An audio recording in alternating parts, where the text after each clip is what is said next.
भगवत गीता तृतीय अध्याय श्लोक 21। यद्यदाचरति श्रेष्ठ तत्तदेवेतरो जनः स यत् प्रमाणं कुरुते लोकस्तदनुवर्तते। अर्थात श्रेष्ठ मनुष्य जो जो आचरण करता है अन्य लोग भी वैसा वैसा ही आचरण करते हैं।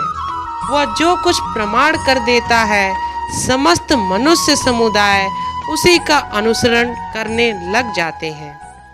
नमस्कार, स्वामी विवेकानंद जी इंस्पिरेशनल सीरीज के दूसरे एपिसोड में आप सभी का स्वागत है। इस एपिसोड में आप सभी देखेंगे दयालु विवेकानंद जी, सत्यवादी स्वामी जी, स्वामी विवेकानंद जी का भारत भ्रमण एवं अंततः मुझे राह मिल गई। दयालु विवेकानंद जी। कुछ लोग दयालु हृदय लेकर जन्म लेते हैं और सदैव दूसरों की मदद करते हैं। स्वामी जी भी ऐसे ही थे और हमेशा जो कुछ उनके हाथ लगता भले ही कितना भी कीमती हो उसे साधु संतों को दे देते थे। एक दिन उनकी माँ ने कहा, यदि तुम इसी तरह सब कुछ देते रहोगे तो मैं कैसे घर गृहस्थी चला पाऊंगी। फिर उन्होंने अटारी पर एक कमरे में स्वामी जी को बंद कर दिया और बोली अब वह दरवाजे तक जाकर चीजें नहीं दे पाएगा। उन्होंने यह भी सोचा कि यह उसके लिए एक अच्छा सबक होगा। एकदम अकेले अटारी पर बंद बैठे बैठे स्वामी जी उदास हो गए। तुरंत ही उनको एक भिखारी की आवाज सुनाई दी। उन्होंने कमरे में चारों ओर देखा। एक कोने में 2-3 संदूक रखे हुए थे। उनमें से एक में ताला नहीं लगा था। स्वामी जी ने तुरंत ही कुछ शॉल और कंबल निकाल लिए, खिड़की खोली और प्रसन्नता पूर्वक भिखारी के करीब कंबल, शॉल आदि फेंक दिए। यह सब देखकर बेचारा भिखारी नन्हे बालक की दयालुता पर गदगद हो गया।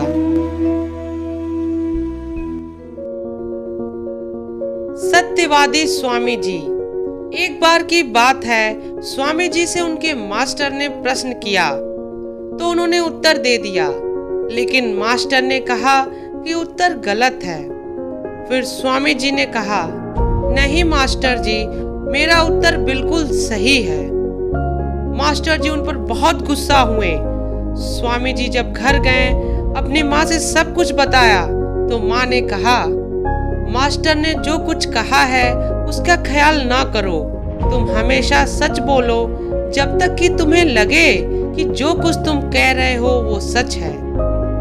मास्टर भी जब अपने घर पहुंचे, मालूम हुआ कि स्वामी जी ने जो कुछ बताया वही सही था, तो वे स्वामी जी के घर गए और कहा, मैंने तुम्हें जो कुछ कहा और तुम्हारे साथ जो कुछ किया उसके लिए मुझे खेद है, मैं ही गलत था। एक दूसरे मौके पर मास्टर कक्षा में पढ़ा रहे थे तो स्वामी जी अपने दोस्तों के साथ बातों में लगे थे। मास्टर ने उनसे कुछ सवाल पूछा और यह अनुमान लगाया कि वह इसका उत्तर नहीं दे सकेंगे, लेकिन स्वामी जी खड़े होकर सभी सवालों का खटाखट जवाब दे दिया। मास्टर ने कहा, मुझसे गलती हो गई, तुम वो लड़के नहीं जो बातें कर रहे थे, नहीं तो तुम जवाब नहीं दे पाते, शायद वो कोई और होगा। दूसरे लड़के की तलाश में वे चारों ओर घूमने लगे, जिसे देखकर स्वामी जी ने कहा, मास्टर साहब, यह सच है कि मैंने आपके सवालों का जवाब दे दिया, लेकिन मैं ही वो लड़का हूँ जो बातें कर रहा था। इसी तरह स्वामी विवेकानंद जी अपने पूरे जीवन में सदैव सच बोलते रहे।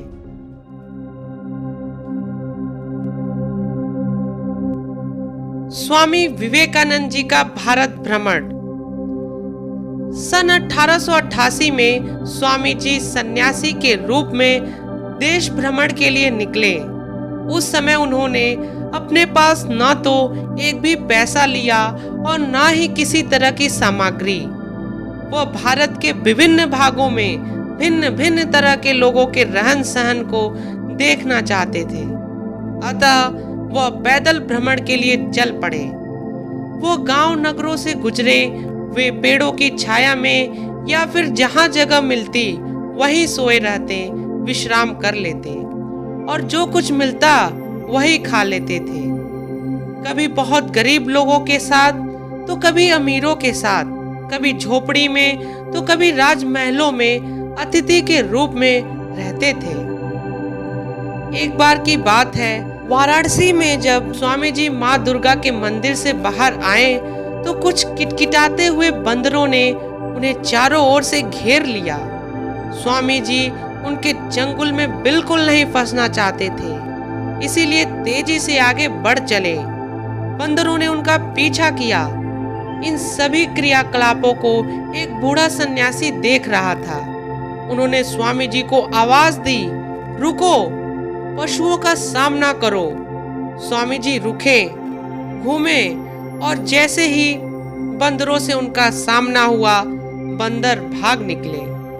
अनेक वर्षों बाद स्वामी जी ने कहा, यदि तुम किसी बात से भय करते हो तो उसका सामना करो, उससे भागो नहीं। स्वामी जी ने भारत भ्रमण करते हुए उत्तर में घने जंगलों की, हिमालय की बर्फ ढकी चोटियों की यात्रा की।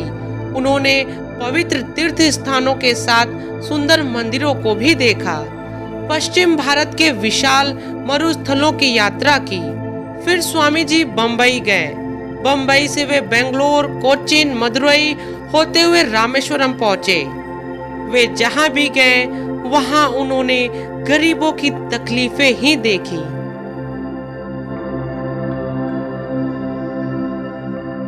मुझे राह मिल गई। अब स्वामी जी भारत भ्रमण करते हुए देश की अंतिम सीमा पर पहुंच चुके थे। वे रामेश्वरम होकर कन्याकुमारी पहुंचे। वहां भारत भूमि के अंतिम छोर की शोभा देखते हुए उन्होंने थोड़ी दूर पर समुद्र के बीच निकली बड़ी चट्टान को देखा। तैरकर वहां पहुंचे और शिला पर बैठकर अपने देश की वर्तमान दशा पर विचार करते रहे। अपनी देश माता के बच्चों के दुख दर्द की बात सोचकर उनका दिल बिलख उठा। स्वामी जी उस चट्टान पर बैठकर गहन ध्यान में लीन हो गए। इन्हीं क्षणों में उन्हें यह प्रेरणा प्राप्त हुई कि भारत को फिर से महान बनाने की नितांत आवश्यकता है और इसकी सूझ भी मिली कि इस महान कार्य की सिद्धि के लिए उन्हें क्या करना चाहिए। उस अंतिम भारत चट्टान को अब विवेकानंद शिला कहते हैं। उसी शिला पर उन्होंने घोषित किया था, मुझे राह मिल गई है। इस वीडियो में इतना ही। अगले एपिसोड में आप सभी देखेंगे कि स्वामी जी को ऐसी कौन सी राह मिली जिसने हमारे देश के भविष्य को बदल दिया। संस्कृत में कहा गया है, व्यय कृते वर्धते एवं नित्यम विद्या धनम सर्वधन प्रधानम। अर्थात ज्ञान रूपी धन ही सर्वश्रेष्ठ है, जो खर्च करने पर भी बढ़ता ही है।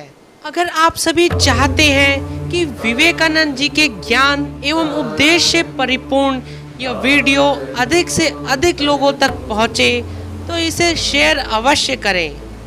पूरा वीडियो देखने के लिए आप सभी का बहुत बहुत धन्यवाद।